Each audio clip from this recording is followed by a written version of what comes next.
ఏంటి AP politics లో ఈ అమెచరిష్ అంటే ఏంటో దీన్ని ఏంటిది? ఇది మొత్తం సోషల్ మీడియాను కుదిపేస్తోంది, రాజకీయంగాను కుదిపేస్తోంది. ఇది కొన్ని వేల ట్వీట్లు, లక్షల కామెంట్లు, అన్ని బూతులు. పైగా నారా లోకేష్ గారికి, చంద్రబాబు నాయుడు గారికి ఎక్కువ ట్యాగ్ చేస్తున్నారు. ఎవరు? తెలుగుదేశం పార్టీ వాళ్ళు. చూడండి సార్, మన ఎన్టీఆర్ గారిని ఈ విధంగా చేస్తున్నారు, మీరు ఏదైనా యాక్షన్ తీసుకోండి. వాళ్ళు ఏది యాక్షన్ తీసుకుంటారు? చంద్రబాబు నాయుడు గారు దీని మీద ఏదైనా మాట్లాడితే మళ్ళీ పాతకాలానికి వెళ్ళిపోతారు, మొత్తం బయటకు వస్తుంది.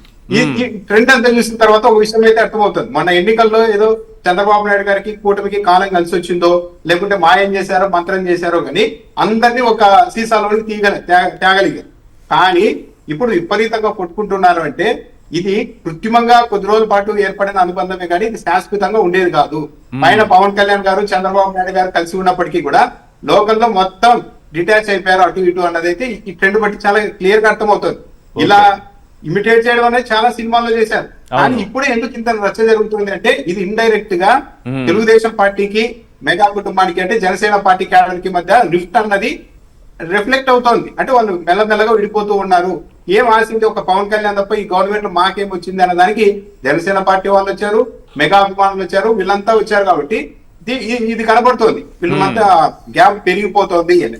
ఆ బూతులు అవన్నీ తిట్టుకోవడాలు చూస్తుంటే డైరెక్ట్ గా నాగబాబు కుమారుడిని ట్యాగ్ చేసి తిడుతున్నారు. అన్ని మామూలు బూతులు కూడా కాదు, అవన్నీ సీనియర్ ఎన్టీఆర్ ని ఆ నటుడిని తీసుకొచ్చి ఇప్పుడు ఆయన సినిమాలోని వీడియోని ముందుగానే తెలివిగా అది సోషల్ మీడియాకి ఎక్కించి ఆ తర్వాత ఒక సినిమాలో అదే కామెడీ సీన్ పెట్టడం ఏంటి అసలు? 3 రోజుల ముందే సినిమా రిలీజ్ కావడానికి 3 రోజుల ముందే ఆ క్లిప్ మాత్రమే సోషల్ మీడియాలోకి వదిలారు, ఉద్దేశపూర్వకంగానే వదిలారు అనేది తెలుగుదేశం పార్టీ వాళ్ళ ఆరోపణ. అంటే సినిమా యూనిట్ పెద్దల ప్రమేయం లేకుండానే ఆ క్లిప్ అయితే బయటకు రావడానికి అవకాశం లేదు కదా. అంటే ఒక మార్కెట్ చేసుకోవడానికి, ఒక ట్రెండ్ చేయడానికి ట్రై చేశారు, వాడారు అన్నది అయితే చాలా క్లియర్ గానే అర్థం అయిపోతుంది. దాంతో పాటు గంజాయి బ్యాచ్ గురించి చంద్రబాబు నాయుడు గారు మాట్లాడడం అనేది దిగ్భ్రాంతి కలిగించే అంశం. ఇంకో ముఖ్యమంత్రి ఇంకో రాష్ట్రంలో ఇలా మాట్లాడి ఉంటే ఇది నేషనల్ ఇష్యూ అయ్యేది. కానీ చంద్రబాబు నాయుడు గారికి మీడియాలో ఉన్న పట్టు కారణంగా ఇది ఇష్యూ కాలేదు. కానీ 1,000 మంది రోడ్డు మీదకి వచ్చి డిఎస్సీలో అక్రమాలు జరిగాయని ధర్నాలు చేస్తుంటే వాళ్ళంతా గొడ్డలి బ్యాచ్, గంజాయి బ్యాచ్ అంటున్నారంటే చంద్రబాబు నాయుడు గారు సమాధానం చెప్పాలి. ఈ రాష్ట్రంలో తన రాజకీయ స్వప్రయోజనాల కోసం ఈ రాష్ట్ర పరువును కూడా చంద్రబాబు నాయుడు గారు తాకట్టు పెడుతూ ఉన్నారా? ఈ రాష్ట్రంలో గంజాయి ఉన్నది నిజం, గంజాయి బ్యాచ్లు ఉన్నది కూడా నిజం. ఈనాడు, ఆంధ్రజ్యోతి పత్రికల్లో కూడా రాస్తూ ఉన్నారు గంజాయి విచ్చలవిడిగా అమ్ముతున్నారని, జిల్లా ఎడిషన్ లో ప్రముఖంగా రాస్తున్నారు. మరి చంద్రబాబు నాయుడు గారు వీళ్ళందరి మీద యాక్షన్ తీసుకోకుండా ఏం చేస్తున్నారు? పోలీసులు ఒక టైం ఇస్తే 24 గంటల్లో ఇలాంటివన్నీ ఏమీ లేకుండా చేస్తామన్న పవన్ కళ్యాణ్ గారు ఈ రోజు 2 ఏళ్ళు దాటిపోయినా కూడా ఏం ఎందుకు చేయడం లేదు అంటే ఇలాంటి బ్యాచ్లు ఉండాలి, ఇలాంటి బ్యాచ్లు న్యూసెన్స్ క్రియేట్ చేస్తూ ఉంటే ఇదిగో ఇలాంటి బ్యాచ్లను చూపెట్టి, ఇలాంటి బ్యాచ్లను వైసీపీకి అంటగట్టి ఇదిగో ఇలాంటి బ్యాచ్లు ఉంటే రక్షణ ఉండాలంటే అవతల వాళ్ళు రాకూడదు, నేనే ఉండాలి. మీరు ఉన్నారు ఆల్రెడీ. ఈ గంజాయి బ్యాచ్లు సంచరిస్తూ ఉంటే మీరేం చేస్తున్నారో చెప్పుకోండా. చంద్రబాబు నాయుడు గారు ఇంకోలా ఆర్గ్యుమెంట్ చేస్తున్నారంటే చంద్రబాబు నాయుడు గారు నియంత్రణ కూడా కోల్పోతున్నారు.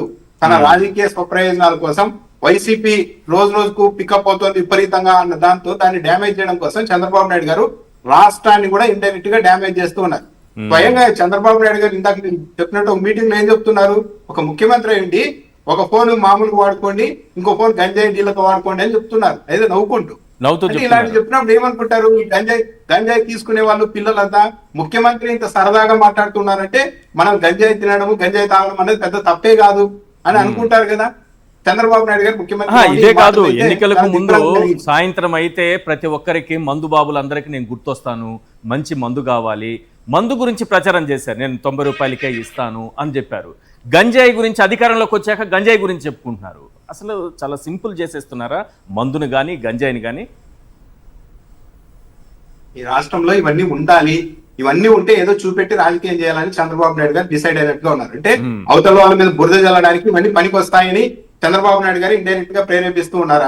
భయంగా పేర్లతో సహా చెప్పారు. ఇందాక వెంకటరెడ్డి గారు చెప్పినట్టు కొలిక్పూడి శ్రీనివాస్ గారు విజయవాడ ఎంపీ భద్రాచలం నుంచి ఒక బ్యాచ్ ని తెచ్చి నా నియోజకవర్గంలో గంజాయి అమ్మిస్తున్నారని చెప్పారు. కానీ యాక్షన్ లేదు. చంద్రబాబు పవన్ కళ్యాణ్ గారే చెప్తున్నారు రాష్ట్ర వ్యాప్తంగా కూడా ఇలాంటి కంప్లైంట్లు ఉన్నాయి, జూద కేంద్రాలు నడుస్తూ ఉన్నాయని. ఏది నడవకుండా ఉండడం ఏంటి? ఈ రాష్ట్రంలో 1,00,000 బెడ్ షాపులు ఉన్నాయన్నది కళ్ళ ముందు కనపడుతుంది. గంజాయి ఉందనే చంద్రబాబు నాయుడు గారే ధృవీకరిస్తున్నారు. ఆ గంజాయి తాగే వాళ్ళు కూడా మామూలుగా లేరు, వేల సంఖ్యలో ఉన్నారని చంద్రబాబు నాయుడు గారే చెప్తున్నారు. అలాంటి వాళ్ళు ఉంటే కట్టడి చేయాలి కదా, ఎందుకు చేయడం లేదు? అంటే ఇవన్నీ ఏంటంటే గంజాయి బ్యాచ్లు ఉన్నమాట వాస్తవం, గంజాయి ఉన్నమాట వాస్తవం. కానీ వాళ్ళు వైసీపీ వాళ్ళు అయి ఉంటే వాటికి తాడు తీసి లోపలేసి ఉండేవాళ్ళు. కరెక్టే. వైసీపీ వాళ్ళే గంజాయి బ్యాచ్ అయి ఉంటే వాళ్ళని పట్టుకొని వచ్చి మరి నడు రోడ్డు మీద ఊరేగించి ఉండేవారు చంద్రబాబు నాయుడు గారు. ఇది కూడా ఒక విధంగా గంజాయి బ్యాచ్ గానీ, బ్లేడ్ బ్యాచ్ గానీ, రోహింగ్యాలు గానీ వీళ్ళందరూ నిజంగానే ఉన్నారు అని అనుకుందాము. మరి ప్రభుత్వం ఏం చేస్తోంది? రోహింగ్యాలు ఉన్నారంటే సెంట్రల్ గవర్నమెంట్ కూడా బాధ్యత వహించాలి. అంటే వీళ్ళు ఎంత నోటికి వస్తే అంత మాట్లాడేది. రోహింగ్యాలు వచ్చారు, బంగ్లాదేశీలు వచ్చారు. ఇప్పుడు కొంతమంది ఉంటారు బీజేపీ ఏమన్నట్టు కూడా కొంతమంది అభిమానులు వీళ్ళంతా పాకిస్తాన్ ఏజెంట్లు, చైనా ఏజెంట్లు అని ఉంటే అలా మాట్లాడేస్తూ ఉంటారు. పాకిస్తాన్ ఏజెంట్లు, చైనా ఏజెంట్లు ఇండియాలో తిరుగుతుంటే ఏం చేస్తున్నారు అనే దానికి సమాధానం ఉండదు. సేమ్ ఇక్కడ కూడా చంద్రబాబు నాయుడు గారు ఇలా తయారయ్యారు. వాళ్ళు చైనా, పాకిస్తాన్ అంటే చంద్రబాబు నాయుడు గారు మాత్రం ఇక్కడ వైసీపీ అని చెప్తుంటారు, ప్రతిదీ అంటగడుతూ ఉంటారు. కానీ చంద్రబాబు నాయుడు గారు తన వైఫల్యాన్ని అంగీకరిస్తున్నారు కదా. గంజాయి ఉంది మా రాష్ట్రంలో అని చెప్తున్నారు. డిప్యూటీ సీఎం గారు మా రాష్ట్ర వ్యాప్తంగా జూద కేంద్రాలు ఉన్నాయని, ఫిర్యాదులు వస్తున్నాయని చెప్తున్నారు.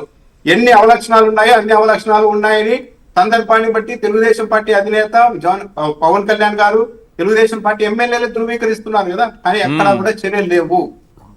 ఇది దిగ్భ్రాంతి కలిగించే అంశం.